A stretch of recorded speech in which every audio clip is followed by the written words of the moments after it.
నమస్కారం. వనవానికి స్వాగతం. ఈరోజు వార్తలలోని ముఖ్యాంశాలు. గోవిందగిరిపై ఉగాది ఆస్థానం, పంచాంగశ్రవణం, తిరుచి వాహన సేవలు. అల్లూరి సీతారామరాజు జిల్లా రంపచోడవరం మండలం పోలవరం గోవిందగిరిపై కొలువై ఉన్న శ్రీవెంకటేశ్వర స్వామివారి దివ్యక్షేత్రంలో తిరుమల తిరుపతి దేవస్థానం ఉన్నతాధికారుల ఆధ్వర్యంలో ఆలయ అధికారి నారాయణరాజు సిబ్బంది సహాయ సహకారములతో ఘనంగా వేదపండితులు, ఆలయ అర్చకులు విశేష పూజలు జరిపించారు. ఈ సందర్భంగా ఉగాది ఆస్థానం, పంచాంగ శ్రవణం చేసి శ్రీవారిని గోవిందగిరి మాడవీధులలో తిరుచివాహనంపై ఊరేగించి స్వామివారికి తిరువీధి ఉత్సవం జరిపించారు.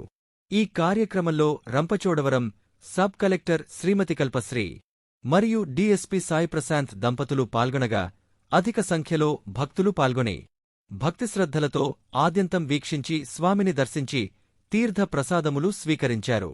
అనంతరం అన్నప్రసాద వితరణ జరిగింది.